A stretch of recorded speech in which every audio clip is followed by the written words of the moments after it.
Ibinunyag ni Jake tungkol sa nakaraan nila ni Yasmin Curdy, viral. Maraming nagulat sa ginawang pag-amin ng premyadong aktor na si Jake Cuenca tungkol sa naging nakaraan nila ng Philippine pop sweetheart na si Yasmin Curdy. Si Jake Cuenca ay isang tanyag na Pilipinong aktor at modelo na kinilala sa kanyang malawak na karera sa telebisyon at pelikula.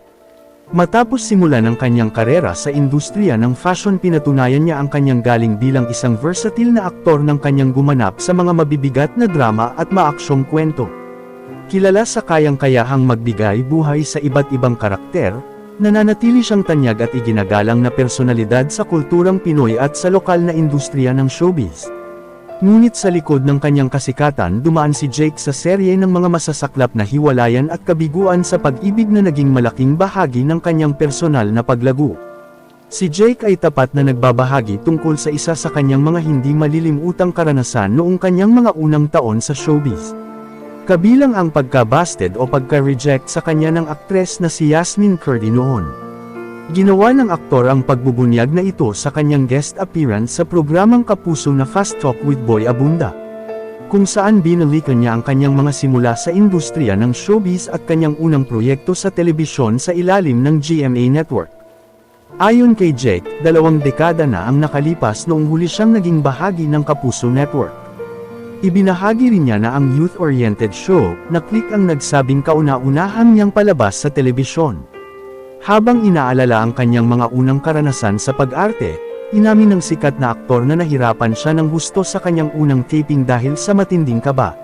Aniya, ang pinaka-naaalala ko sa Click, yung first sequence ko ever, Tito Boy, ang ganda ng intro niyo sa akin. But yung first take ko dito, take 50, take 45 as in I could do it. Hindi ko magawa. Yung kaba ko talaga, it was something else at the time. Nagpahayag din ng pasasalamat ang aktor sa GMA Network dahil sa pagtulong sa kanyang manatiling humble sa kabila ng kanyang matagal na karera sa showbiz. Aniya, lagi kong binabalikan, it always keeps me grounded and humble, at saka it's my 25th year in showbiz. But I can really say na kahit kailan sa career ko, hindi lumaki yung ulo ko because of how I started in GMA.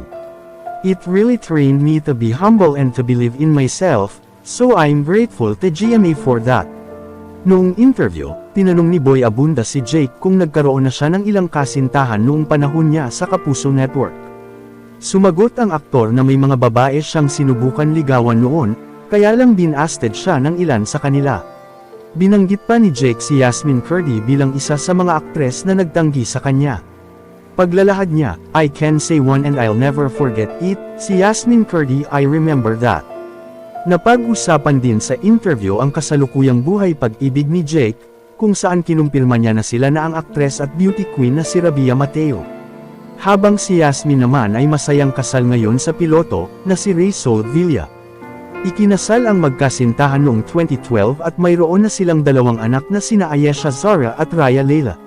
Sa huli, ang naging pahayag ni Jake Cuenca ay nag-iwan ng mahalagang aral tungkol sa maturity, pagpapatawad sa sarili at seryosong pananaw sa pag-ibig.